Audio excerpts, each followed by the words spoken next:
యేసుక్రీస్తు నామంలో మీకు అందరికీ వందనములు. మనము గతంలో దేవుణ్ణి ఎలా ఆరాధించాలి అనేటువంటి సంగతిని మనం నేర్చుకుంటూ పోతున్నాము. అందులో భాగంగా ఎలా ఆరాధించకూడదో ఆ సంగతిని మనం చదువుకుంటూ పోతున్నాం. దేవుని ఎలా ఆరాధింపకూడదు, అందులో క్రైస్తవులు పాత నిబంధన పద్ధతి ప్రకారంగా దేవుణ్ణి ఆరాధించకూడదు అనే సంగతిని మనము గత పాఠంలో నేర్చుకున్నాం. ధర్మశాస్త్రము యూదులకు మాత్రమే ఇవ్వబడింది, క్రైస్తవులకి ఇవ్వబడలేదు, తర్వాత అన్ని జనులకు కూడా ఇవ్వబడలేదు అని నేర్చుకుంటున్నాం. ఓకే, ధర్మశాస్త్రము క్రైస్తవులకే కాదు అన్ని జనులకు కూడా ఇవ్వలేదు, అది యూదులకు మాత్రమే ఇవ్వబడింది. ఇంకా ఏం చెప్పుకున్నాం అంటే ధర్మశాస్త్రము ఆ, క్రీస్తు ద్వారా అది కొట్టివేయబడింది అని సంగతిని నేర్చుకున్నాం. అంటే ధర్మశాస్త్రము యూదులకు మాత్రమే ఇవ్వబడింది, క్రైస్తవులకు ఇవ్వబడలేదు, అన్ని జనాంగానికి ఇవ్వబడలేదు అని చెప్పుకుంటూ ధర్మశాస్త్రము క్రీస్తు ద్వారా అది కొట్టివేయబడింది, ఎత్తివేయబడింది అనే సంగతిని మనము గత పాఠంలో నేర్చుకున్నాం. ఓకే,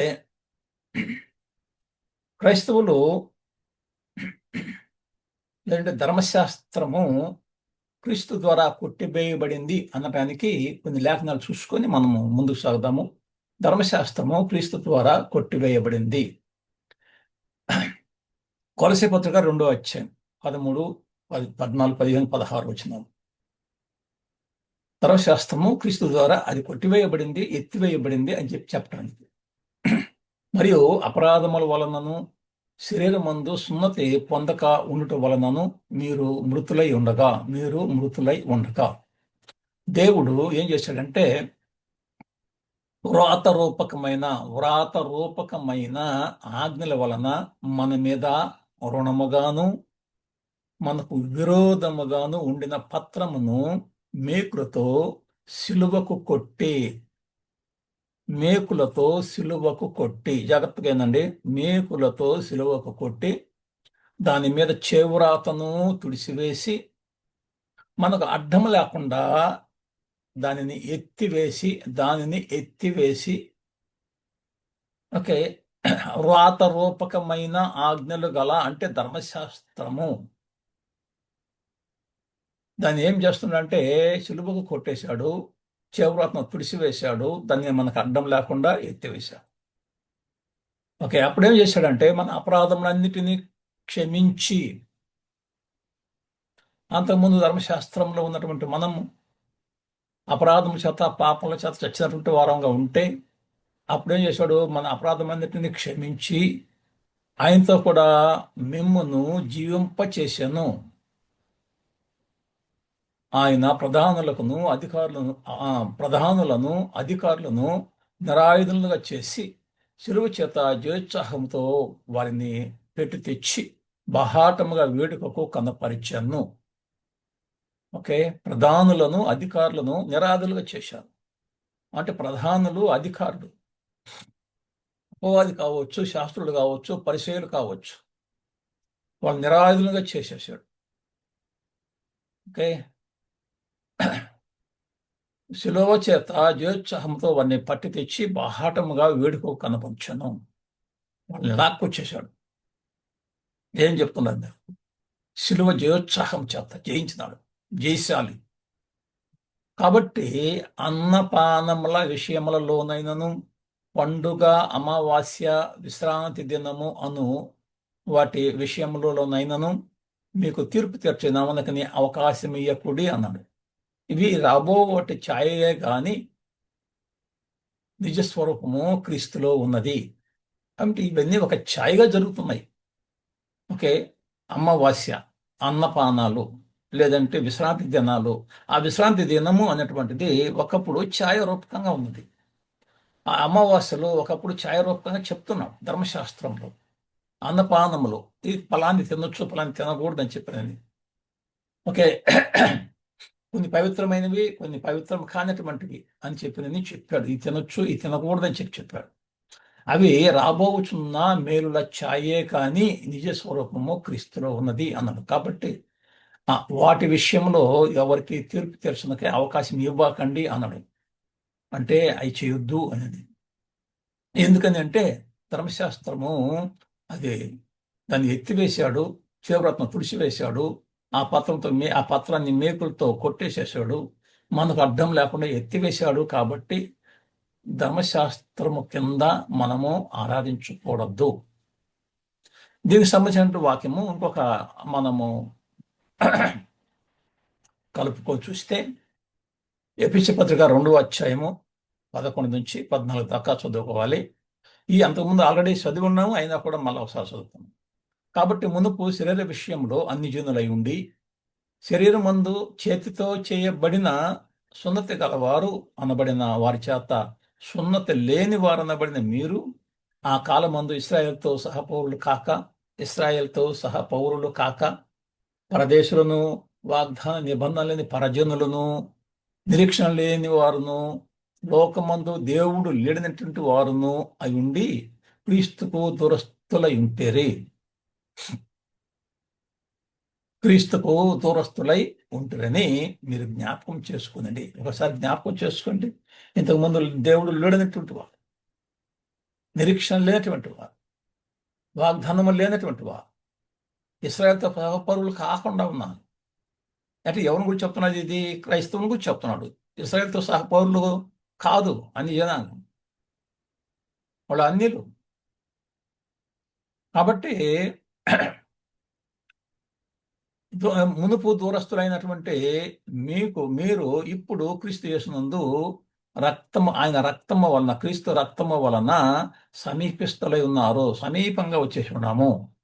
ఆయన మన సమాధానమయుండి మీకును మాకును ఉండిన ద్వేషమును అనగా విధిరూపకమైన ఆజ్ఞలు గల ధర్మశాస్త్రమును తన శరీరమందు కొట్టివేయుట చేత, విధిరూపకమైన ఆజ్ఞలు గల ధర్మశాస్త్రము, అది ధర్మశాస్త్రము అంటే పాత నిబంధన, తన శరీరమందు కొట్టివేయుట చేత మధ్య గోడను పడగొట్టి మన ఉభయలను ఏకము చేశాను అంటాడు. అది మధ్య గోడగా ఉన్నది. ఆ ఆజ్ఞలు గల ధర్మశాస్త్రాన్ని యేసుక్రీస్తు తన శరీరమును బట్టి శరీరం కొట్టివేయబడి అది మధ్య గోడగా ఉన్నది. ఆ ఉభయలను ఏకం చేయలేకుండా ఉన్నది. ఇప్పుడు ఏం చేశాడు? ఆ మధ్య గోడను ఎప్పుడైతే తీసేసాడో, అంటే ధర్మశాస్త్రాన్ని కొట్టేశాడో, దాన్ని ఎత్తివేశాడో, అప్పుడు అన్యులు, ఆ యూద జనాంగము అందరూ ఏకమైనారు. కాబట్టి ధర్మశాస్త్రము క్రీస్తు ద్వారా కొట్టివేయబడింది. కాబట్టి ఆ ధర్మశాస్త్ర సిద్ధాంతంలో, లేకుంటే ఆ ధర్మశాస్త్ర సిస్టంలో దేవుణ్ణి ఆరాధించకూడదు. అది ఇంకొకటి ఏంటంటే, ధర్మశాస్త్రం ప్రకారము క్రైస్తవులు తీర్పు తీర్చబడరు. ఓకే, రేపు రెండో రాకడలో యేసుక్రీస్తు వస్తే ఆయన అందరినీ ఒక గుంపుగా తీసుకొస్తే అప్పుడు ధర్మశాస్త్రం పెట్టుకొని తీర్పు తీర్చబడరు అంటారు. అంటే ధర్మశాస్త్ర క్రియలను దగ్గర పెట్టుకొని ఈ క్రియను చేసినవా లేదా అని చెప్పని ధర్మశాస్త్రాన్ని పట్టి మనకు తీర్పు ఉండదు. దేని బట్టి తీర్పు ఉంటుందంటే కొత్త నిబంధన బట్టి తీర్పు ఉంటుంది. చూడండి, రోమా పత్రిక 2వ అధ్యాయము, రోమా 2వ అధ్యాయము 12, 13, 14, 15 వచనాలు. దేవునికి పక్షపాతం లేదు. ధర్మశాస్త్రము లేక పాపము చేసిన వారందరూ ధర్మశాస్త్రము లేనటువంటి వారిని గురించి చెప్తున్నారు. ధర్మశాస్త్రము లేక పాపము చేసిన వారందరూ ధర్మశాస్త్రము లేకయే నశిస్తారు. ఇంకా ధర్మశాస్త్రం బట్టి తీర్పు ఉండదు. ధర్మశాస్త్రం కలిగిన వారై పాపం చేసిన వారందరూ ధర్మశాస్త్రం ఉండి ధర్మశాస్త్రం ఫాలో అవుతూ దానికి నిబంధన అంటే లోబడకపోతే, ధర్మశాస్త్రానుసారంగా జీవించకపోతే, ధర్మశాస్త్రం కలిగిన వారు వారు అందరూ పాపం చేస్తే అన్నాడు, ఆ ధర్మశాస్త్రానుసారంగా తీర్పు పొందుతారు. అంటే ఎవరికి ఉంది ధర్మశాస్త్రము? యూదులకు ఉంది. ఆ యూదులకు ధర్మశాస్త్రం ఇచ్చినాడు. ఆ యూదులకు కొత్త నిబంధన లేదు. అందుకని వాళ్ళ తీర్పు ఎలా ఉంటుందంటే ఆ ధర్మశాస్త్రాన్ని పట్టుకొని తీర్పు తెరుస్తాడు.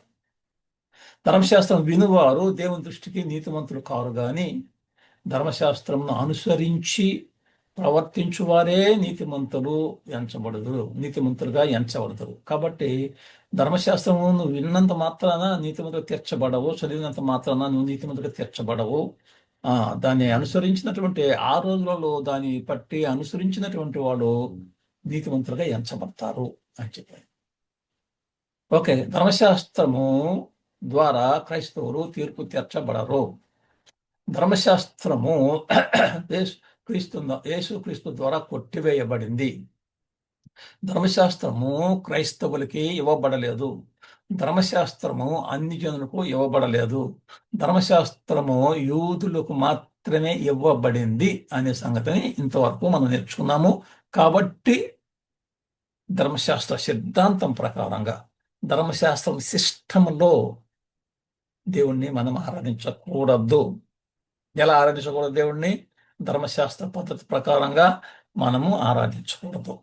ఎందుకంటే దాన్ని ఎత్తివేశాడు, కొట్టివేశాడు యేసుక్రీస్తు ద్వారా. యేసుక్రీస్తు రాకమునుపు దాని ప్రకారంగా ఫాలో అయినటువంటి వాడు, దాన్ని అనుసరించినటువంటి వాడు దాన్ని బట్టి తీర్పు తీరుస్తాడు దేవుడు. కాబట్టి మనకు కాదు, మనము ధర్మశాస్త్రం ప్రకారంగా దేవుణ్ణి ఆరాధించకూడదు అనే సంగతిని మనం నేర్చుకున్నాం. ఓకే, ఇంకొక రకంగా మనము ఆరాధించుకున్నటువంటి విధానం అవుతుంది. ఆ విధానం ఏంటంటే మనస్సాక్షి ఉంటుంది. ప్రతి మనిషికి ఒక మనస్సాక్షిని పెట్టినాడు దేవుడు. మన మనస్సాక్షి ప్రకారంగా దేవుణ్ణి ఆరాధించకూడదు. మన మనస్సాక్షి నాకు నచ్చినట్టు చేసుకుంటున్నాయా అంటారు ఆమె, లేకుంటే ఒక ఆయన. వాళ్ళు మనస్సాక్షికి అంటే గ్రంథంలో చెప్పినట్టుగా చేయరు, వాళ్ళ ఇష్టానుసారంగా చేస్తారు. మనస్సాక్షి అంటే కాన్సైన్స్, కాన్ ప్లస్ సైన్స్, రెండు పదాల కలయిక కాన్సైన్స్ అంటే.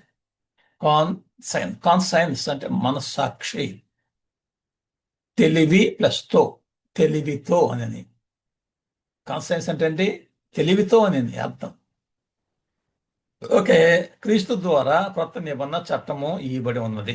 ఈ కొత్త నిబంధన ఎలా వచ్చిందంటే యేసుక్రీస్తు ద్వారా మనకు ఇవ్వబడింది. పాత నిబంధన మోషే ద్వారా ఇవ్వబడింది. ఓకే, ఈ కొత్త చట్టము, కొత్త నిబంధన క్రీస్తు ద్వారా ఇవ్వబడింది. అలాంటప్పుడు మనం మనస్సాక్షి ప్రకారంగా, మనస్సాక్షి అట్ట చెప్తే అట్టగా దేవుని ఆరాధించకూడదు. లూకా సువార్త 24వ అధ్యాయము 16వ వచనం. ఈ విధమున నేనును దేవుని ఎడలను మనుషుల ఎడలను ఎల్లప్పుడూ నా మనస్సాక్షి నిర్దోషమైనదిగా. ఇప్పుడు పౌలు గారు అంటున్నారు, ఈ విధమున నేనును దేవుని ఎడల మనుషుల ఎడలను ఎల్లప్పుడూ నా మనస్సాక్షి నిర్దోషమైనదిగా ఉండునట్లు అభ్యాసము చేసుకొనుచున్నాను అంటాడు. ఓకే, ఆయన మనస్సాక్షి ఒకటి ఉంది, అది నిర్దోషమైనదిగా ఉండాలి. అది ధర్మశాస్త్రంలో ఉన్నటువంటి ఆయన ఏం చేస్తానంటే ఆ అభ్యాసము చేసుకుంటుండంట. అప్పుడు సౌలైతే చూడండి, ఇంకొక వచనం కూడా అపోస్తల కార్యంలో 8వ అధ్యాయము 3వ వచనం, 8:3. సౌలైతే ఇంటింట చూచి పురుషులను స్త్రీలను ఈడ్చుకొని పోయి చెరసాల్లో వేయించి సంఘమును పాడు చేయుచుండెను. ఏం చేస్తున్నాడు ఆయన? మన సాక్షి ప్రకారంగా అది నిర్దోషంగా ఉండాలా, ధర్మశాస్త్రం ఎలా చెప్తోంది, దీని ప్రకారంగా నేను మరి క్రైస్తవుని హింసించాలా అని చెప్పని తన మనస్సాక్షిని పట్టి ఆయన దేవుణ్ణి ఆరాధించాడు. క్రైస్తవుని హింసించాడు.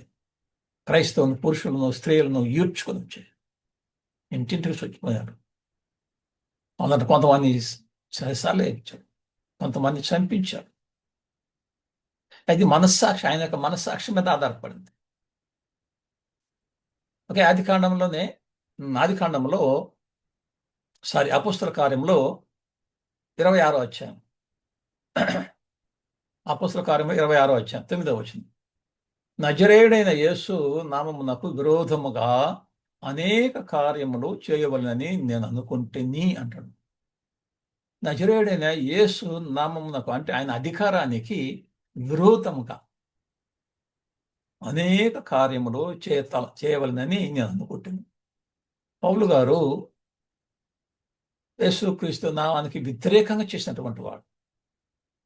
ఆయన మనస్సాక్షి ప్రకారంగా చేశాడు. పురుషులను స్త్రీలను ఈడ్చుకొని వచ్చేసాడు, రోడ్లలోకి చెరసాల్లో వేయించాడు. ఎలా అంటే క్రీస్తుకి విరోధంగా, క్రీస్తుకి అనుకూలంగా కాదు. తర్వాత అనుకూలమైనాడు, అది వేరే విషయం. దానికి ముందు ఆ కాన్సైన్స్తో లేకుంటే మనస్సాక్షితో అది నిర్దోషమైందిగా ఉన్నట్టుగా చూసుకున్నాడు, క్రైస్తవుని హింసించాడు. అందుకని ఇప్పుడు ఏం చెప్తున్నాడు ఆయన? మనస్సాక్షి ప్రకారంగా నేను నడుచుకున్నాను అంటాడు. కాబట్టి దేవునికి వ్యతిరేకంగా చేశాడు, మనస్సాక్షితో పనిచేశాడు. ఓకే, అలా మనం మనస్సాక్షి ప్రకారంగా చేయకూడదు. మనం చివరికి ఏమైంది? ఆయన తెలుసుకున్నాడు, అయ్యో నేను తప్పు చేస్తున్నాను, నా మనస్సాక్షి కాదు, ఇదిగో దేవుడు చెప్పినటువంటి సిద్ధాంతంలో మనము ఆరాధించాలి అనే సంగతిని తెలుసుకున్నాడు ఆయన, మారినాడు ఆయన. కాబట్టి మనము మనస్సాక్షి ప్రకారంగా ఆరాధింపకూడదు దేవుడిని ఎప్పుడు కూడా. అది పాత నిబంధన కావచ్చు, కొత్త నిబంధన కావచ్చు. ఆ సిస్టంలో ఆ రోజు వాళ్ళైనా కూడా మనస్సాక్షి ప్రకారంగా ఆరాధించకూడదు. మనమైనా ఈరోజు కొత్త నిబంధన ఇచ్చినాడు దేవుడు యేసుక్రీస్తు, ఆయన ద్వారా మనము ఆరాధించేటప్పుడు మన మనస్సాక్షిని బట్టి ఆరాధించకూడదు. కొంతమంది నా ఇష్టం అండి, నేను ఆరాధనకి వస్తే ఆదివారం నాడు వస్తే వస్తాను, లేకుంటే నెక్స్ట్ వారంలో వస్తాను అంటాడు. అది ఆయన మనస్సాక్షి. ఓకే, కొంతమంది ఏమంటారంటే నేను ప్రార్థన చేస్తే రోగాలు పోతాయి అని కొంతమంది. నేను ప్రార్థన చేస్తే రోగాలు పోతాయి అంటారు. అంటే దేవుడు పోగొడతాడని కాదు దీని అర్థం, వాళ్ళ అర్థం. నేను ప్రార్థన చేస్తే రోగాలు పోతాయి, నేను మెసేజ్ చెప్పేటప్పుడు నేను టీవీ రిలీజ్ చేస్తాను, టీవీలలో వచ్చేటప్పుడు మీరు స్క్రీన్ టచ్ చేయండి, మీరు బాగవుతారు. లేదు, నేను తెచ్చినటువంటి ఆ కక్షిపులు మీరు కొనుక్కుంటే అవి తాకితే మీరు బాగైపోతారు. లేదు, నేను తెచ్చినటువంటి నూనె మీరు రాసుకుంటే బాగైపోతారు, రోగం పోతుంది. నేను ప్రార్థన చేస్తే రోగాలు పోతాయి అంటారు కొంతమంది. నిర్గమకాండం 22 యెహోవాకు మాత్రమే గాక, చూడండి, యెహోవాకు మాత్రమే గాక వేరొక దేవునికి బలి అర్పించిన వాడు శాపగ్రస్తుడు. నేను తప్ప ఏ దేవుడు నీకు ఉండకూడదంట. యెహోవాకు మాత్రమే గాక వేరొక దేవునికి బలి అర్పించేవాడు శాపగ్రస్తుడు అన్నాడు. ఓకే, ద్వితీయోపదేశకాండము 17 2, 3, 4, 5. ద్వితీయోపదేశకాండము 17 నీ దేవుడైన యెహోవా నిబంధనను మీరి ఆయన దృష్టికి చెడ్డదానిని చేయొచ్చు, నేనిచ్చిన ఆజ్ఞకు విరోధముగా అన్ని దేవతలకు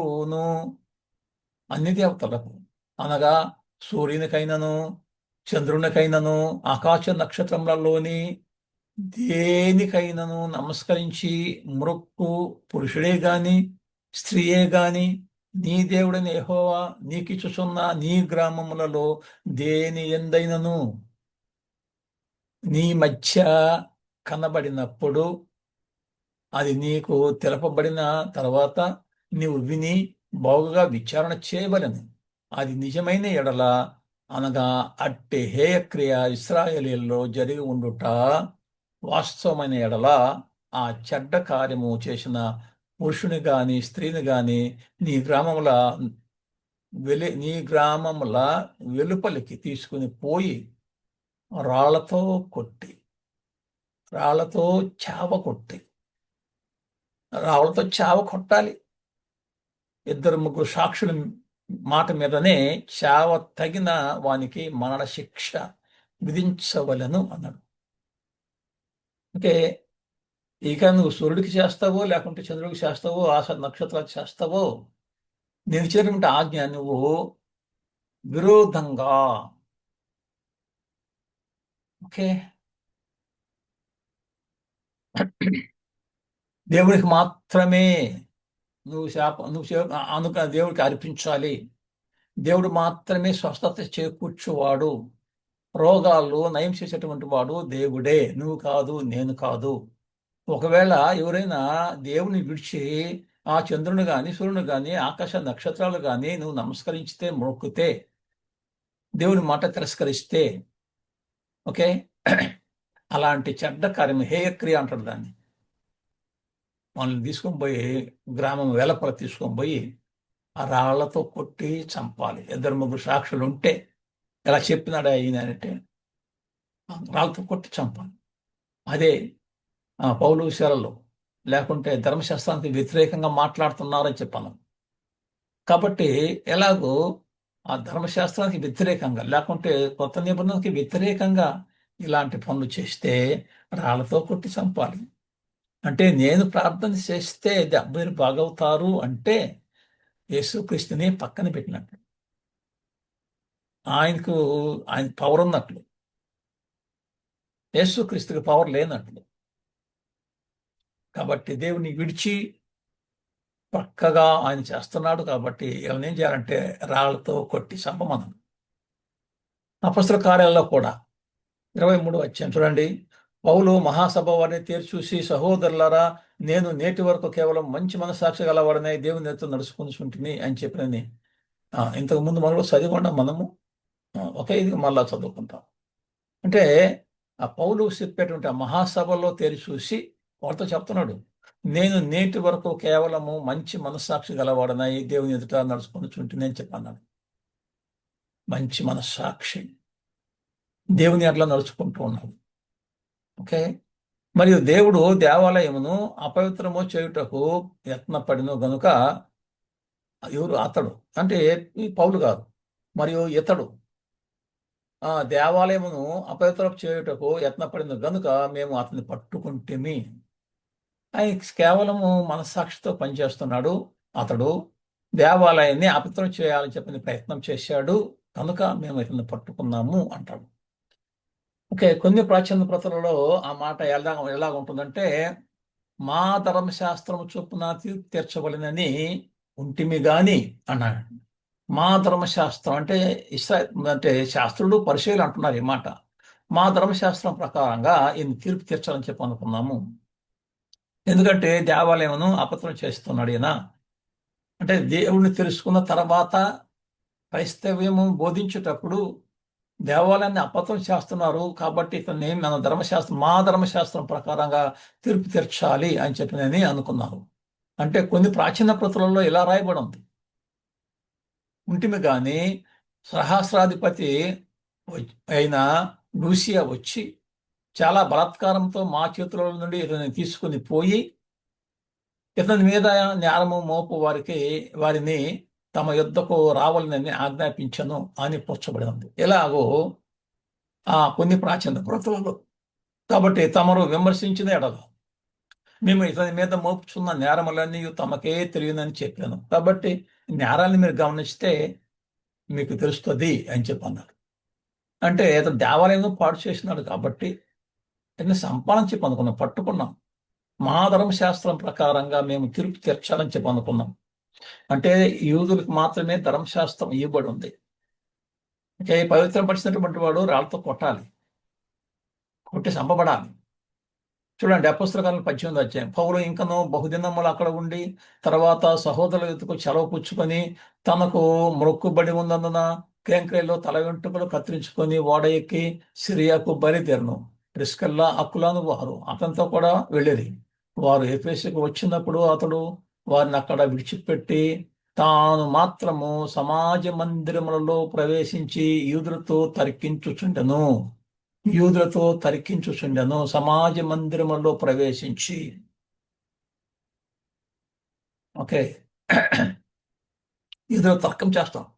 ఒకప్పుడు ఏం చేసినాడు? మనస్సాక్షితో ఆయన పనిచేసినటువంటి వాడు ఇప్పుడు దానికి వ్యతిరేకంగా మరి వాళ్ళతో సమాజ మందిరంలో కూర్చొని ఎక్కడైతే పోగొట్టుకున్నాడో అక్కడే మరలా సమాజ మందిరంతో తర్కిస్తున్నాడు యూదులతో. అపొస్తలుల కార్యాలు 19వ అధ్యాయం. తర్వాత అతడు సమాజ మందిరంలోకి వెళ్ళి ప్రసంగించు దేవుని రాజ్యమును గురించి తర్కించుచు, ఒప్పించుచు, ధైర్యముగా మాట్లాడుచు 3 నెలలు గడిపాను. ఓకే, అక్కడ ఏం చేశాడు? మరి కేంక్రియలు తల వెంట్రుకలు ఇచ్చినాడు. ఆ తర్వాత సిరియాకు బయలుదేరాడు. అక్కడ ఏం ఎఫెసునకు వచ్చినాడు. అక్కడి నుంచి ఎఫెసులో ఉన్నటువంటి వారిని ఏం చేశాడంటే వాళ్ళని అంటే అక్కులోను ప్రిస్కలోను అక్కడ వదిలేసేసాడు ఎఫెసులో. ఈయన ఏం చేస్తున్నాడు? తాను మాత్రము సమాజ మందిరంలోకి వెళ్ళిపోయేసి యూదులతో తర్కిస్తూ ఉన్నాడు. యూదులతో ఏం మాట్లాడుతున్నాడు అంటే దేవుని రాజ్యం గురించి తర్కిస్తున్నాడు, లేకుంటే వాళ్ళని ఒప్పిస్తూ ఉన్నాడు, లేకుంటే ధైర్యముగా వాళ్ళతో మాట్లాడుతున్నాడు. అంటే ధర్మశాస్త్రం కాదు, మనము ధర్మశాస్త్రం విడిచి వేరొక ధర్మశాస్త్రం ఉంది, అది కొత్త నిబంధన, దాని ప్రకారంగా మనము దేవుణ్ణి ఆరాధించాలి. ఓకే, ఆ దేవుడు శక్తిమంతుడు. ఓకే, దేవుడికే కానీ మనుషులకి అది అసాధ్యము అని చెప్పని ఆతో వాదిస్తూ ఉన్నాడు. కాబట్టి మనము ఏం చేయకూడదు అంటే మనముతో మన ఒక శక్తిని లేకుంటే మన యొక్క దీనిని పబ్లిక్ చేయకూడదు. అది శక్తి ఉంటే మరి రోగం పోగొట్టేది మా దేవుడికే ఉంటుంది, కానీ మనకు కాదు. మనము కేవలము దేవునికి దాసులు మాత్రమే, ఆయన వెంబడించేటువంటి వారు మాత్రమే. కాబట్టి ధర్మశాస్త్రాన్ని విడిచి కొత్త నిబంధన ద్వారా మనము దేవుణ్ణి ఆరాధించాలి. ఓకే, ఒక ఎగ్జాంపుల్ మనం చూసుకుంటే ఇంకొకటి పితృపారంపర్య ఆచారాలు.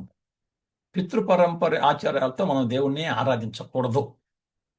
ఇంకొకటి, దేవుణ్ణి దేంతో ఆరాధించకూడదు? మన ఆచారాలు ఉంటాయి కొంతమంది అయితే సంవత్సరానికి ఒక టేబుల్ ఇచ్చి పంపిస్తారు, మీరు దీని ప్రకారంగా సిస్టమ్గా ఆరాధన చేయండి అని. వాళ్ళు ఎక్కడో హైదరాబాద్లోనూ లేదంటే ఢిల్లీలోనూ ఉంటారు. వాళ్ళు ఒక టైం టేబుల్ వేస్తారు, ఇలాగ ఆచరించాలి మీరని చెప్పంటే దాని ప్రకారంగా చర్చలు సువార్థికుడు పనిచేయాలి, కానీ దాన్ని మించి అటు ఇటు పోకూడదు. అది ఆచారము అంటారు. మా పెద్దోళ్ళు ఇచ్చినటువంటి గైడ్లైన్స్ అంటారు. పితృపారంపర్యమైన ఆచారాలు కొన్ని ఉంటాయి, ఆ ఆచారాలు చేసుకుంటూ ఉంటారు, గ్రంథంలో ఉండవు అది. కాబట్టి పితృపారంపర్యమైన ఆచారాలతో దేవుణ్ణి ఆరాధించకూడదు. ఓకే, ఏంటి అయ్యి? ఫర్ ఎగ్జాంపుల్ కోర్టులో విడాకులు, కోర్టుకు పోతారు, భార్య భర్తలు గొడవలు వస్తాయి, కోర్టుకు పోతారు, కోర్టుకు పోయినప్పుడు విడాకులు అని కోరుకుంటారు. ఓకే, విడాకుల్ని దేవుడు యాక్సెప్ట్ చేస్తాడా? ఆయా ఆచారాలు అవి. 19వ అధ్యాయం మత్తయి సువార్త 19వ అధ్యాయము 8-9 వచ్చినారు. ఆయన మీ హృదయ కాఠిన్యం బట్టి మీ భార్యలను విడనాడ మోషే సెలవిచ్చెను.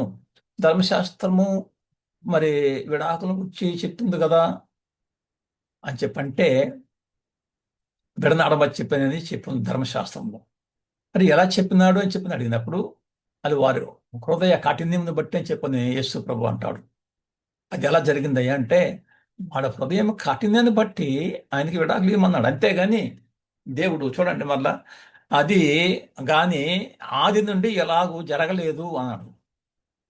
మరియు వ్యభిచారము నిమిత్తమే తప్ప తన భార్యను విడనాడి మరి ఒకతన్ని పెళ్లి చేసుకున్నవాడు వ్యభిచారము చేస్తున్నాడనియు, విడనాడబడిన దానిని పెళ్లి చేసుకున్నవాడు వ్యభిచారము చేస్తున్నాడనియు మీతో చెప్తున్నానని వార్త చెప్పి. కాబట్టి విడనాడబడినటువంటి దాన్ని నువ్వు ఎప్పుడైతే విడనాడబడినటువంటి దాన్ని మరి ఒక దాన్ని పెళ్లి చేసుకుంటే నువ్వు వ్యభిచారం చేసినట్లే, వ్యభిచారం చేసినట్లు అంటారు. కాబట్టి వాళ్ళ హృదయ కఠినాన్ని బట్టి విడాకులు ఇవ్వమన్నాం. కోర్టులో ఉండే చట్టాలు ఉంటాయి, విడాకులు ఇస్తాయి. అది పితృపారంపర ఒక ఆచారం అది, అంతేగాని విడాకులు ఎప్పుడో ఒకవేళ ఆమె వ్యభిచారం ఏదైనా కారణం ఉన్నప్పుడు అన్నాం. ఈ లోక మర్యాదలు కొన్ని ఉన్నాయి. ఈ లోక మర్యాదలు చూడండి, రోమపత్రిక 12వ అధ్యాయము. మీరు ఈ లోకమును అనుసరింపక ఉత్తమమును అనుకూలమును సంపూర్ణమునై ఉన్న దేవుని చిత్తమేదో పరీక్షించి ఈ లోకమును అనుసరించక ఉత్తమమును అనుకూలమును సంపూర్ణమునై ఉన్న దేవుని చిత్తమేదో పరీక్షించి తెలుసుకున్నట్లు మీ మనస్సు మారి నూతన మగుట వలన రూపాంతరం పొందుడే అంటాడు. ఈ లోక మర్యాదను అనుసరించక అంటాడు. ఈ లోక మర్యాదను అనుసరించక.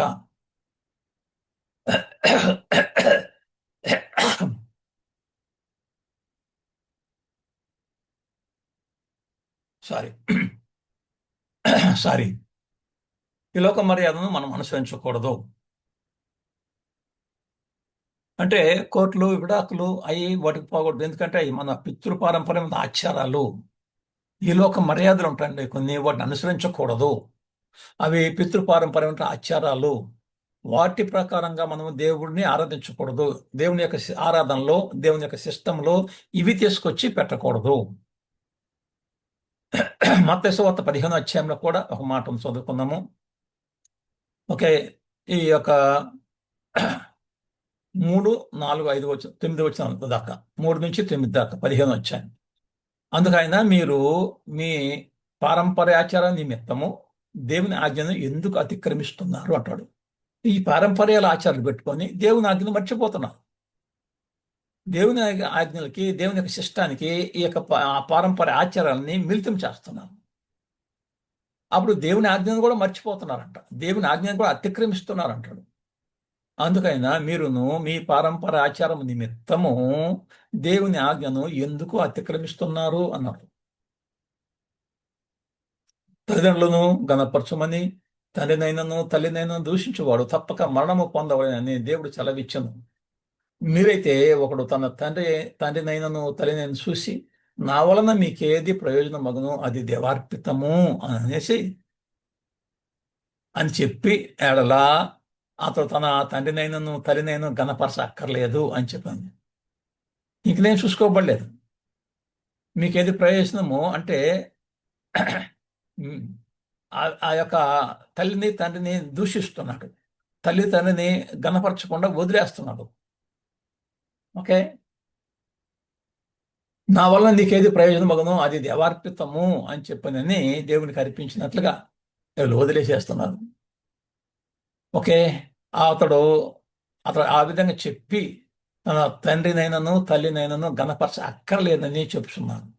మీరు మీ పారంపర్య ఆచారం నిమిత్తమై దేవుని వాక్యంను నిరర్ధకము చేస్తున్నారు.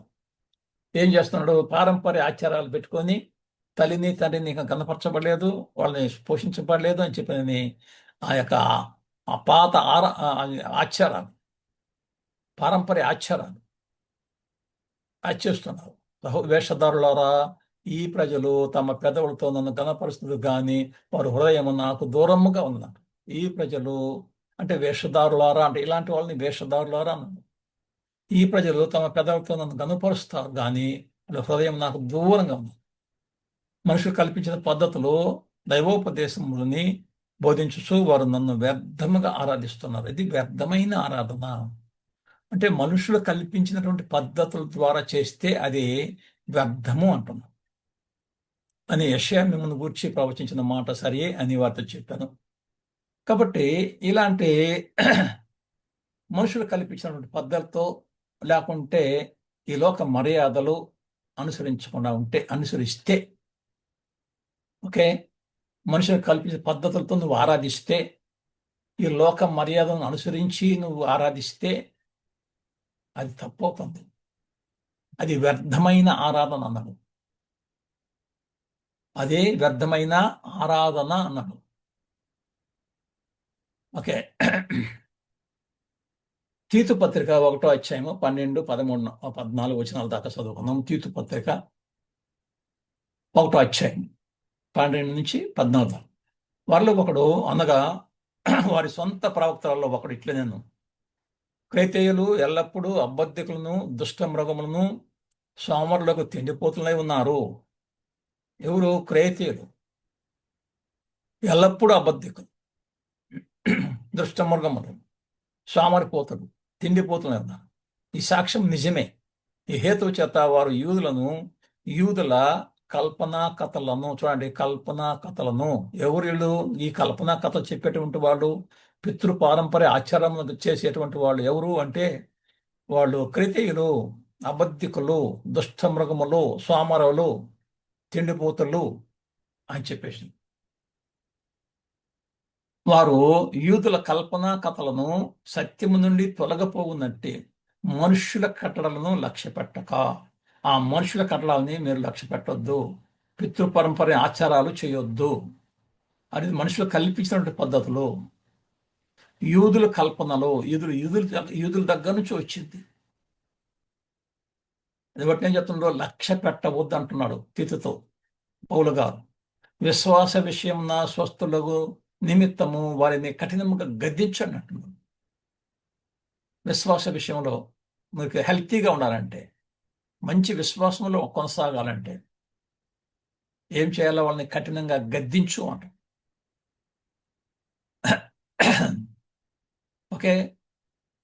కాబట్టి 1వ రాజులు 12 అధ్యాయము, ఈ జనులు యెరూషలేములో నందుండి యెహోవా మందిరము బలులు అర్పించుటకు ఎక్కిపోవచ్చునినా.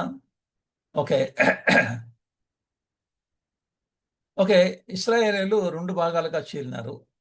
అప్పుడు యెరోబాము, యెహోరాము. యెరోబాము ఒక రాజు అయినటువంటి రెహబాము ఏం చేశాడంటే 12 గోత్రాలని తీసుకున్నాడు. 2 గోత్రాలు ఒకతోటైనాయి. సొలొమోను కుమారుడు ఆయనకి. రెహబాము ఏం చేశాడంటే 10 మందిని సపరేట్గా తీసుకుపోయాడు. ఆ సందర్భంలో 1వ రాజులు 12 అధ్యాయంలో ఏం చెప్తున్నాడు చూడండి. ఈ జనులు యెరూషలేము నందున్న యెహోవా మందిరమందు బలులు అర్పించుటకు ఎక్కిపోవచ్చుండిన ఎడల ఈ జనులు హృదయము యూదారాజైన రెహబాము అను తన యజమానుని తట్టుకు తిరుగునేమో అని చెప్పి అనుకొని, అంటే రెహబాము తట్టుకు వీళ్ళు మళ్ళీ వెళ్ళిపోతారేమో అని చెప్పని ఏం చేస్తున్నాడంటే అప్పుడు వారు నన్ను చంపి యూదారాజైన రెహబామునందుకు మరలా చేరుదురు,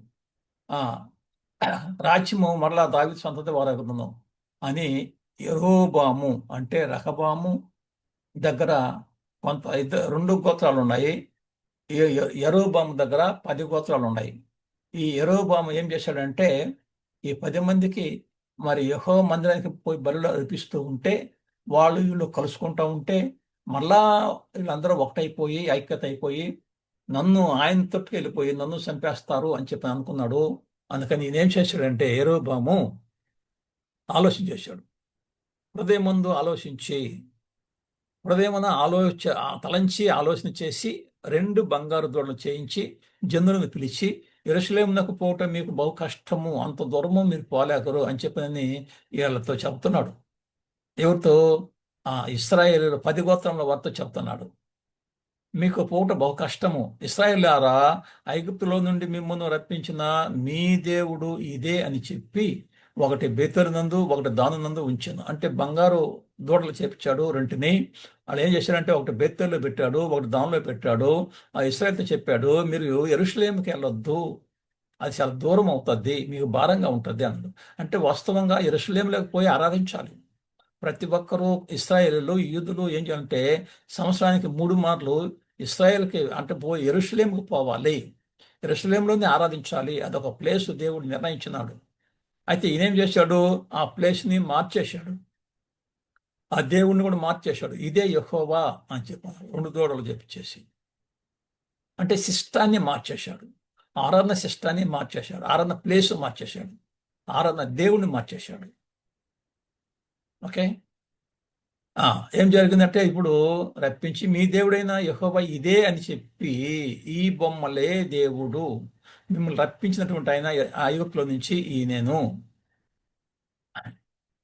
దాని వరకు ఈ రెంటిలో ఒకదానిని జనులు పూజించుటకు రాజు చేసినటువంటి పాపమునకు కారణమాయను. ఓకే. అంటే ఈ యొక్క విగ్రహాలను వైపు మళ్ళీ ఇచ్చినాడు, బొమ్మలకు పూజ చేశాడు. దేవుని విడిచిపెట్టి బొమ్మల వైపు. ఒక ప్లేసు యెరూషలేములో ప్రార్థన చేయాల్సి ఉంటే ఇంకొక ప్లేస్ దానిలో ఒకటి ఉంచినాడు, బేతేల్లో ఒకటి ఉంచాడు. దానిలో ఆరాధించకూడదు. ఓకే. బేతేల్లో ఆరాధించకూడదు, యెరూషలేములోనే ఆరాధించాలి యూదులు. అది చట్టం దేవుడు చేసినది. కాబట్టి ఏమైంది? ఇప్పుడు ఆరాధన సిస్టాన్ని మార్చేశాడు.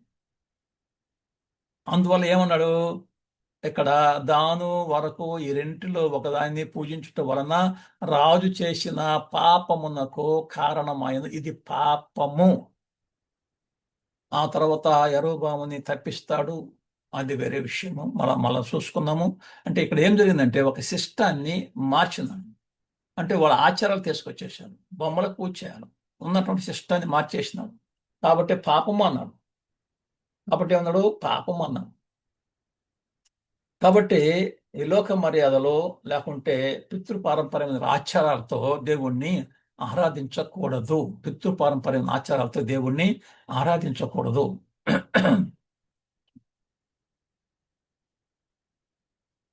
ఓకే. దేవుని చిత్తమైతే మళ్ళొకసారి కలుసుకుందాం. చివరిగా ఒక్క వచనం చదువుకొని ముగించుకుందాం.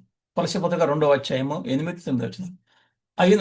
ఆయనను అనుసరింపక మనుషుల పారంపర్య ఆచారమును అనగా ఈ లోక సంబంధమైన భూతములు మూలపాఠం అనుసరించక మోసకరమైన నిరర్ధకమైన తత్వజ్ఞానం చేత మిమ్మల్ని చెరపట్టుకొని పోవాడైనను ఉండినేమో అని జాగ్రత్తగా ఉండు. అనగా దేవత్వం యొక్క సర్వ పరిపూర్ణత శరీరముగా క్రీస్తునందు నివసించుచున్నది.